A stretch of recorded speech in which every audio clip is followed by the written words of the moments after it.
Le thème, la gestion des glucides, j'aime aussi bien cette photo et ce titre, un tremplin vers une alimentation équilibrée et une alimentation qui fait plaisir surtout. Ça, c'est le maître mot de tous les ateliers qu'on aime donner, parce qu'il faut que ça reste, que l'alimentation reste une source de plaisir. Ça va, ça il faut pas oublier, c'est très important. Donc aujourd'hui, on va parler d'un peu de théorie. Je vous l'ai déjà dit, on va vous donner des clés pour équilibrer et pour prévenir les problèmes liés au déséquilibre. Et puis, on passera en cuisine. Alors, ce qui est très important à savoir aussi, c'est que même si on met ce focus absolument sur les glucides, les sucres, c'est que les enjeux nutritionnels auprès des publics fragilisés, et pas que, le grand public également, dans l'ordre chronologique, ça va être d'abord l'excès de produits préparés, de produits industrialisés. Ça, c'est vraiment au top. Ensuite, les mauvaises graisses. Et puis après, vous avez l'excès de sel. Et là, on peut voir comment on peut le remplacer progressivement. N'oublions pas que le goût, c'est quelque chose qui s'éduque et que très très vite, on peut se déshabituer de quelque chose. Mais les mauvaises herbes repoussent très vite. Donc, méfions-nous. Et enfin, en quatrième lieu seulement, l'excès de sucre ajouté. Donc ça, c'est une précision assez importante. On a déjà passé en revue la présentation des grandes familles de nutriments. Donc aujourd'hui, c'est les glucides. Je vais quand même un tout petit peu parler, mais un petit peu, des lipides et des protéines, parce que ça va être important dans la gestion de l'apport des glucides. Ça va? Et ça, ce sont les thèmes que vous verrez dans les ateliers, les formations suivantes. Donc ici, le déroulé. À quoi sert le sucre? Où le trouve-t-on? On va aussi reparler de la définition. On va faire un petit voyage dans notre corps pour comprendre toutes les interactions. Oui, ça, l'effet d'un diabète mal équilibré, je pense qu'il faut quand même le montrer parce que c'est vraiment la diapo super trash qui va vous expliquer que si on... Non mais c'est vrai, si on ne fait pas attention, on a quand même de gros risques d'avoir des effets secondaires qui sont parfois irréversibles, hélas. Donc faisons attention. L'index glycémique, très important, les bonnes graisses, épices, sel. On verra aussi comment on peut remplacer ou se débarrasser un petit peu de cet attrait pour le sel. À quoi sert le sucre? Je n'aurais pas dû vous montrer ça. À quoi sert le sucre? Et donc, principale source d'énergie, donc c'est important quand même d'avoir suffisamment d'apport de ce côté-là. Et puis, sachez aussi que le sucre, dans le corps, il va se mettre en réserve dans le foie, parce qu'il va être utile pour après, ça va? Mais si on en prend trop, de nouveau, c'est le déséquilibre. Alors, on va voir où on le trouve et on va reparler de cette fameuse définition. En fait, les glucides, c'est une gigantesque famille. Dans cette famille de glucides, vous avez les féculents. Ça, c'est une famille. Et puis après, vous avez toutes sortes de noms barbares de sucre, etc.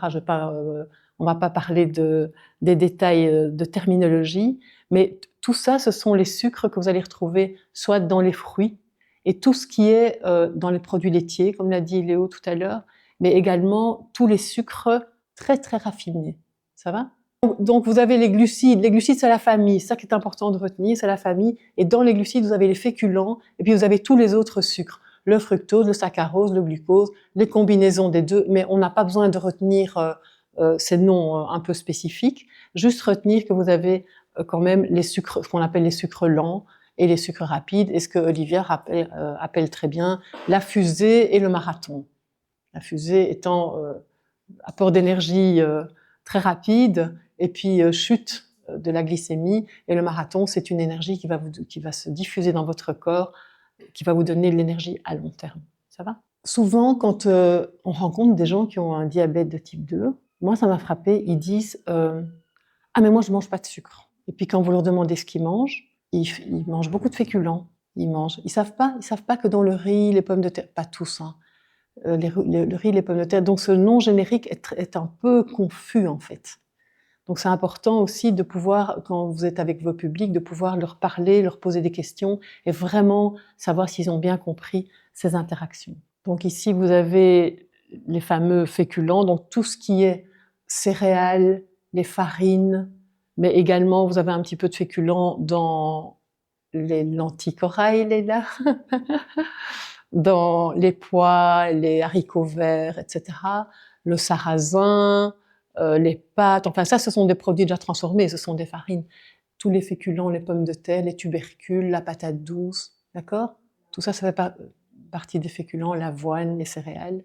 Mais la banane aussi. On dit souvent que la banane est un féculent et pas un fruit. Bon, c'est un fruit féculent pour moi. Voilà.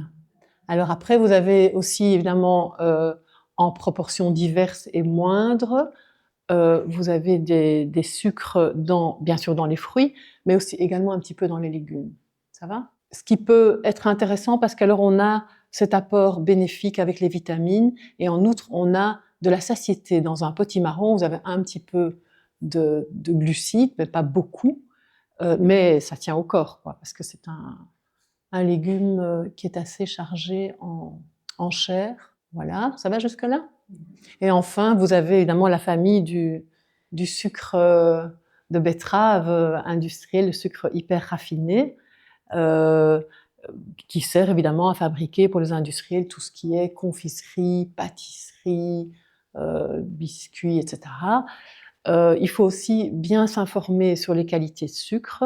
La cassonade, il y a beaucoup de gens qui disent « Ah mais ça c'est du sucre brun ». Non, hélas, non, la cassonade c'est du sucre blanc qui a été surcuit. Donc c'est encore pire parce que vous avez des phénomènes, voilà.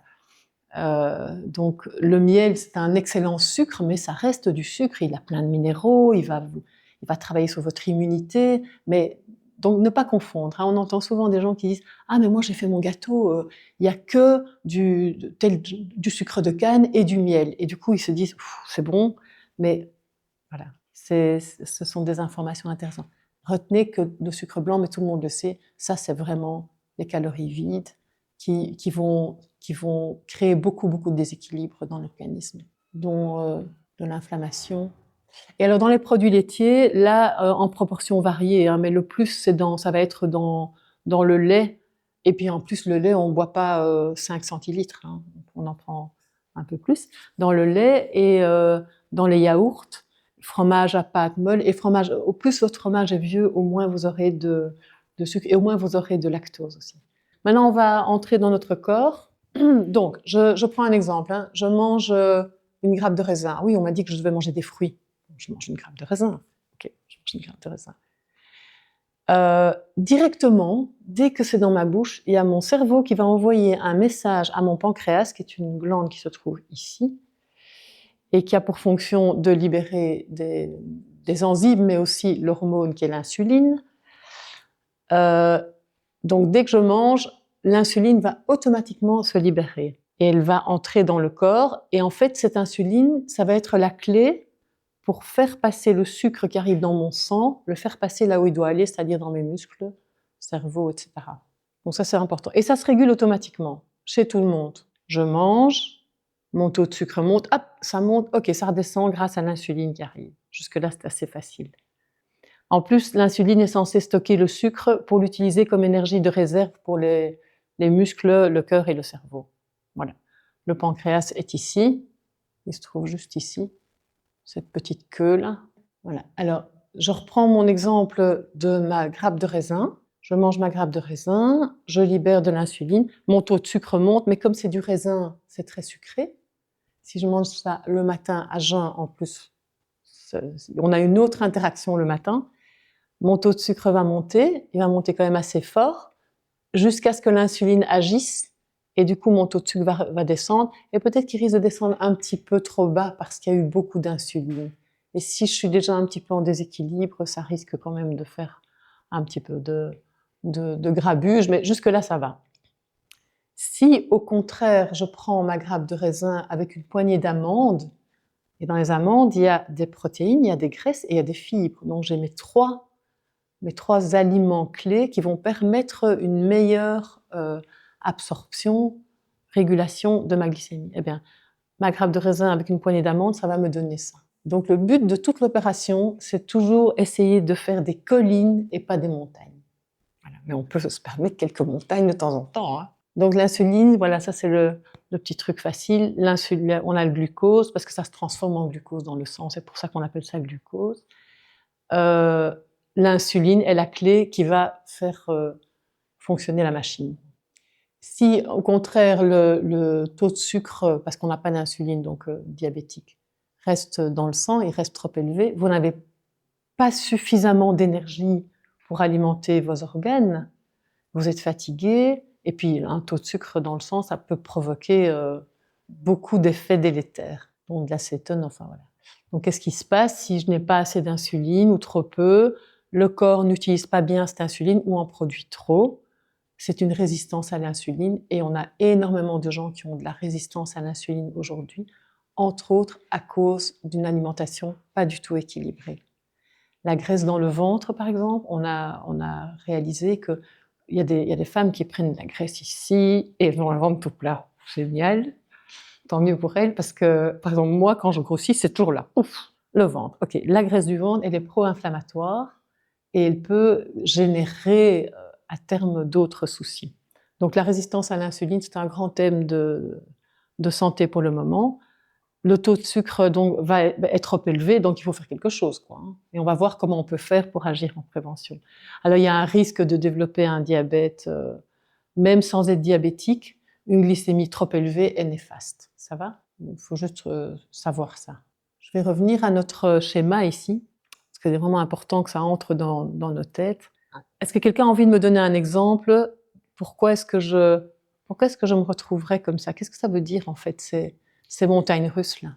Tu dois te sucrer, enfin, tu vas sentir que tu es en hypo, ça, je pense que c'est déjà arrivé à tout le monde. Mais en fait, ce qui se passe, c'est que ton corps est très intelligent. Il veut te sauver, il n'a pas envie de s'arrêter là. Et voilà, et le foie va libérer ce qu'on appelle le glycogène, qui est cette fameuse réserve de sucre. Et du coup, votre glycémie va remonter. C'est pour vous sauver, mais en attendant, si elle remonte trop haut, vous allez de nouveau libérer de l'insuline et vous allez redescendre. Et puis vous allez remonter. Et là, on fait du yo-yo. Je vous jure qu'à la fin de la journée, vous êtes épuisé. Mais ça, c'est une journée. Mais si c'est des semaines, des mois, des années, ben voilà. Et je pense que c'est un point d'attention. Ça va? Effectivement, comme vous dites, on mange plus fatalement, parce que le message du corps, ça va être une sensation de faim quand on est en hypo. C'est j'ai besoin de quelque chose. Alors ici, on revient ici, hein, ok? Donc si vous mangez un plat de pâtes al dente, avec une bonne sauce, plein de légumes, un peu de fromage, une bonne huile, ben vous allez faire ça. Parce que les pâtes al dente, elles ont le pouvoir de vous donner de l'énergie à long terme.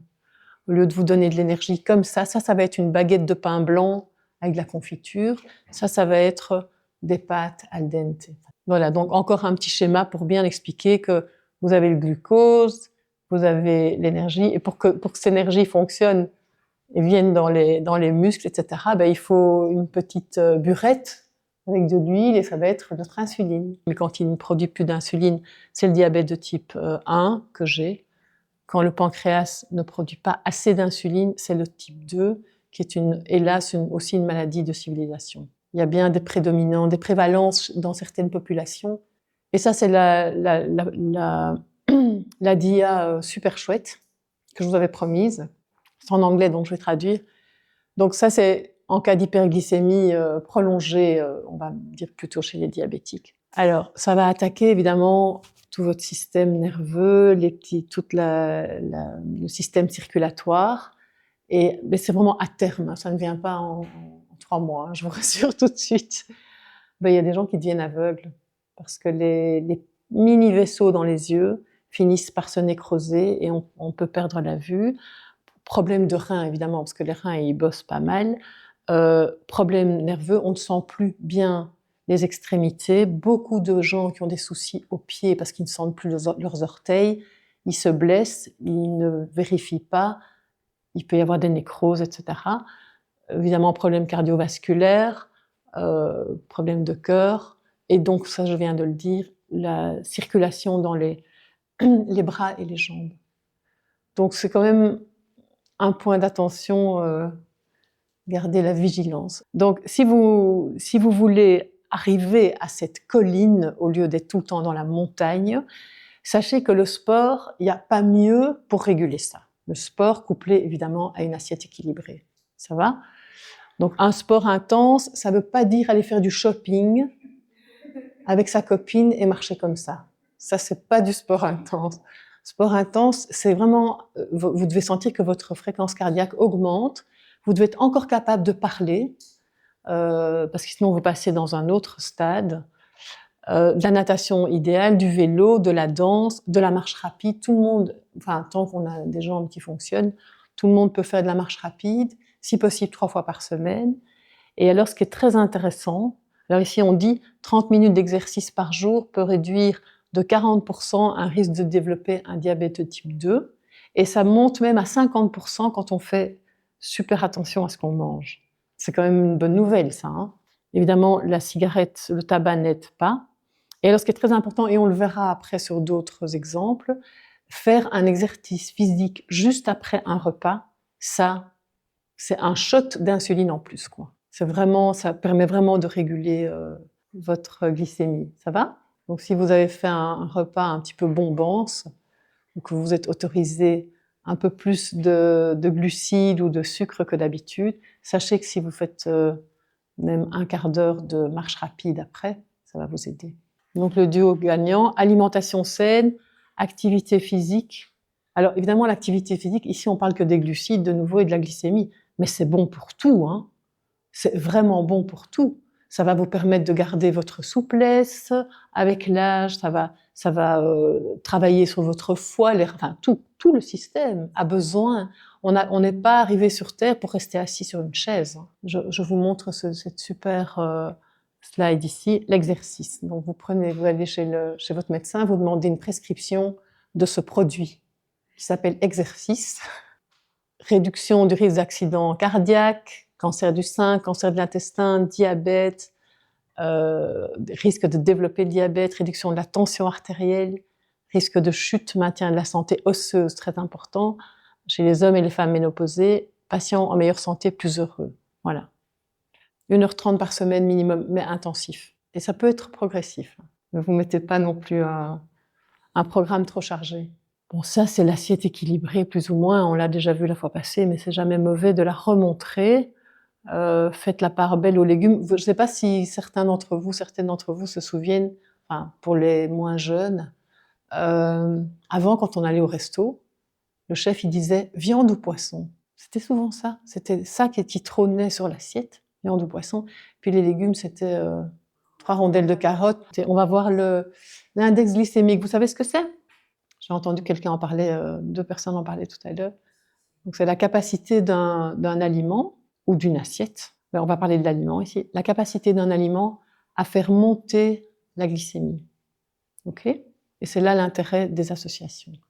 De nouveau, je reviens avec mon fameux graphique pour arriver à la colline et pas à la montagne. Et puis ici, vous avez un petit slide avec la référence, c'est le glucose. On va dire que ça, c'est 100. Ça va? Là, on arrive déjà un peu dans la transformation parce qu'on voit que la purée de pommes de terre, elle a un index glycémique très élevé. Pourquoi? Je vais prendre d'abord mâché, parce qu'en fait, on l'a mâché, en fait. On l'a pré-mâché. Hein, on a écrasé, donc on a déjà fait tout exploser. En outre, essayez de faire une purée de pommes de terre avec une pomme de terre comme ça. Si vous mangez une pomme de terre comme ça sur votre assiette, et si vous voulez la réduire en purée, vous allez vous retrouver avec une cuillère à soupe et demie. Donc vous en mangez beaucoup plus, en fait.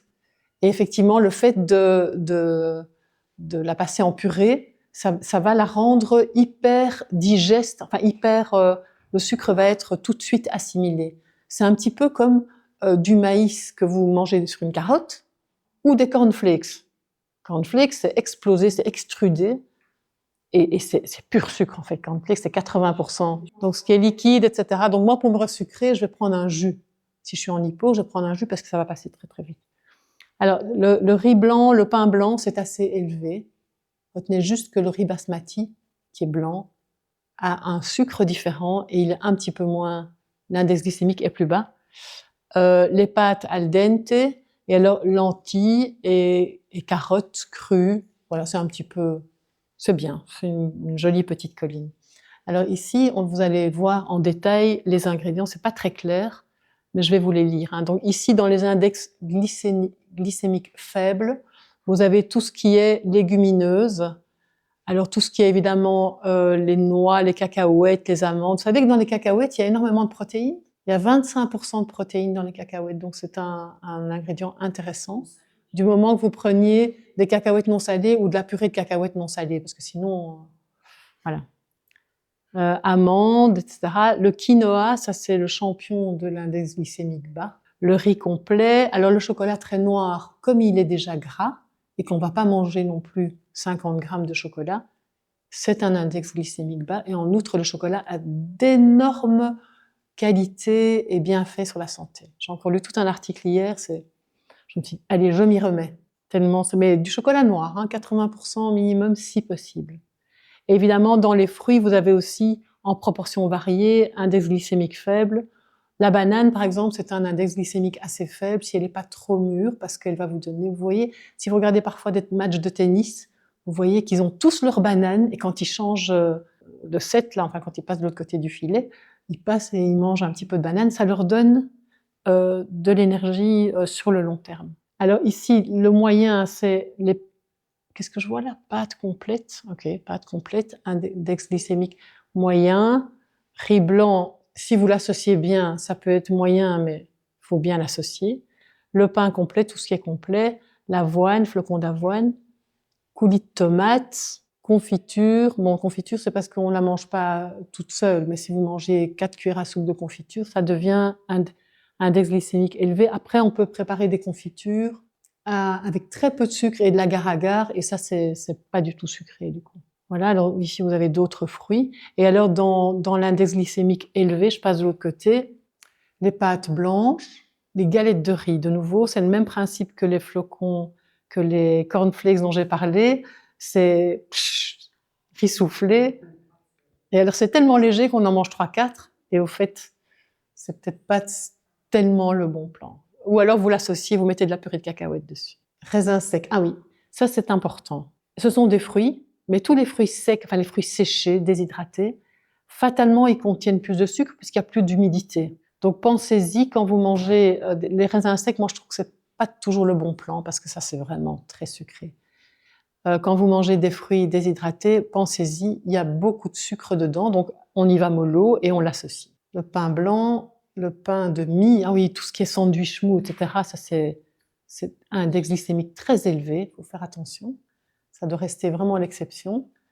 Les céréales de petit déjeuner, c'est pas le bon plan, vraiment pas. Si vous avez des familles qui mangent ça tous les jours, ben, progressivement, si on pouvait diminuer, remplacer, puis garder ça pour le dimanche, ou je ne sais pas, enfin, il faut trouver des astuces. Évidemment, les bonbons, tous les biscuits industriels, les pâtisseries, etc. Ça, c'est... Parce que ça diffère si la banane est mûre ou moins mûre. Si elle est très mûre, elle sera plus sucrée. Voilà. Et pour les diabétiques, c'était conseillé? Ben oui, parce que c'est un sucre lent et tu peux l'associer. On fait régulièrement des petits déjeuners avec banane écrasée, de l'huile de lin, un peu de jus de citron, un peu de flocons d'avoine. Si on peut s'acheter des graines de chia, et puis tu mets un petit goût un peu, tu mets un peu de gingembre, du zeste de citron, ou un fruit coupé, et ça va te donner un petit déjeuner qui va pas être trop chargé en sucre rapide et qui va te donner de l'énergie toute la matinée. Et la glycémie, moi j'ai testé, pendant des années j'ai mangé ça. Et ma glycémie était... Parce qu'avant je mangeais du pain complet avec un peu de sirop de liège ou du fromage. Et tous les matins j'étais au radar, quoi. Pendant des années je plongeais comme ça après mon petit déjeuner. Et c'est quand j'ai commencé à manger différemment que j'ai eu une autre énergie parce que je n'étais plus dans ces montagnes russes en fait. Donc le bon ingrédient au bon moment, parce que ça aussi, donc il y a l'association entre les nutriments, entre les aliments, oui.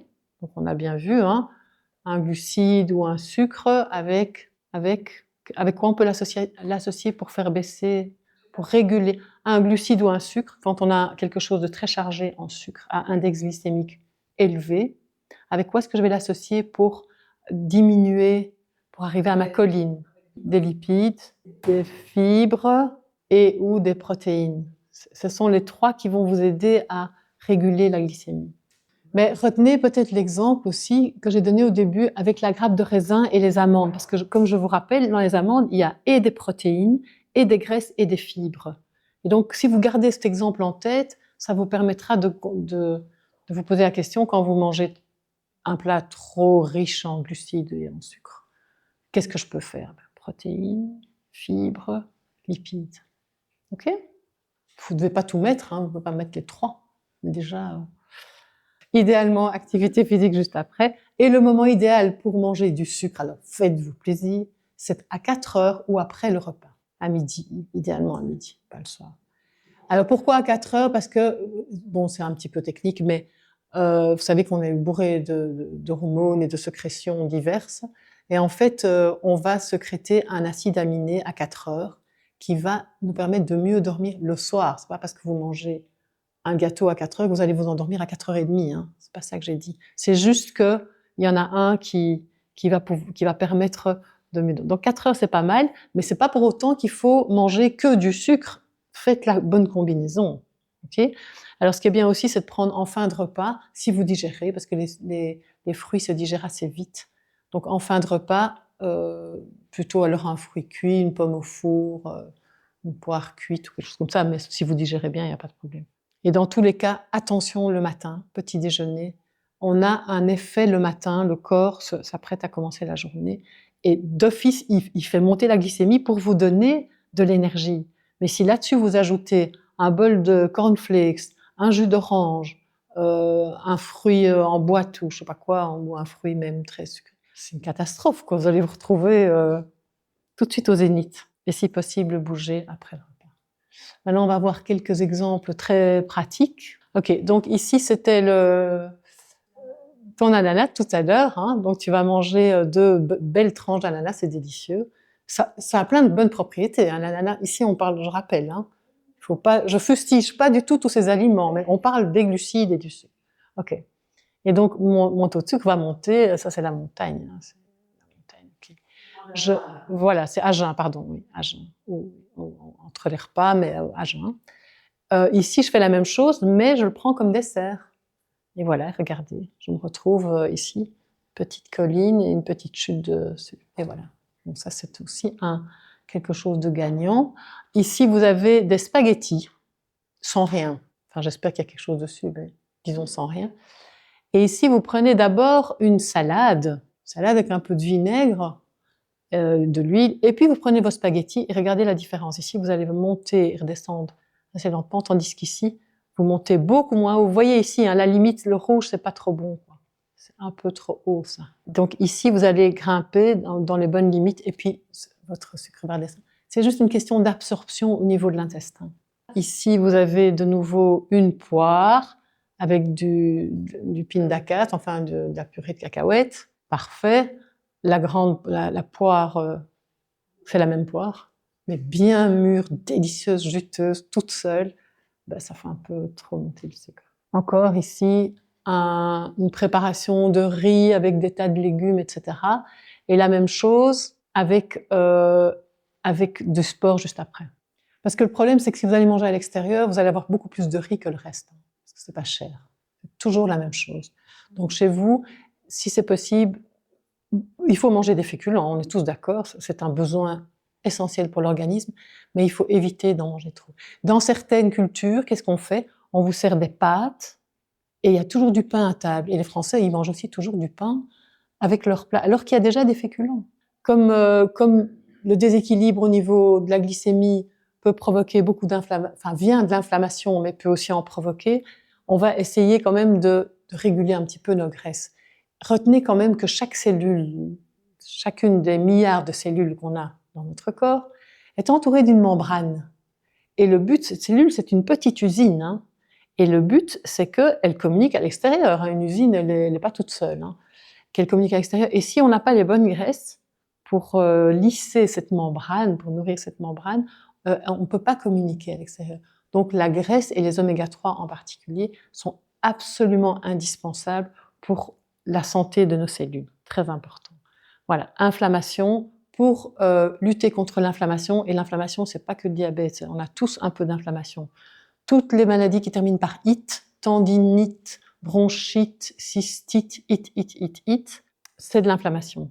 Et pour contrer l'inflammation par l'alimentation, entre autres, vous pouvez manger des bonnes graisses, principalement des oméga 3, le maquereau, l'huile de lin, voilà, etc. Ça c'est pas des oméga 3, hein, mais ce sont des graisses. Voilà, alors juste, les épices sont très importantes, elles vous permettent de prendre moins de sel, Le sel est très important pour la santé, mais on en a beaucoup trop. Le sel fait monter la glycémie chez les diabétiques de type 2. Donc, jouez vraiment avec les épices et vous allez découvrir des nouvelles saveurs. N'oubliez pas de travailler aussi avec le zeste de citron bio, le zeste d'orange bio. Ça, c'est des explosions de saveurs dans la bouche. C'est vraiment très intéressant aussi. Plus de légumes, plus de fruits, plus de pêche. Faites-vous plaisir. Faites des truffes de graines et de noix comme Léla. C'est le mot de la fin.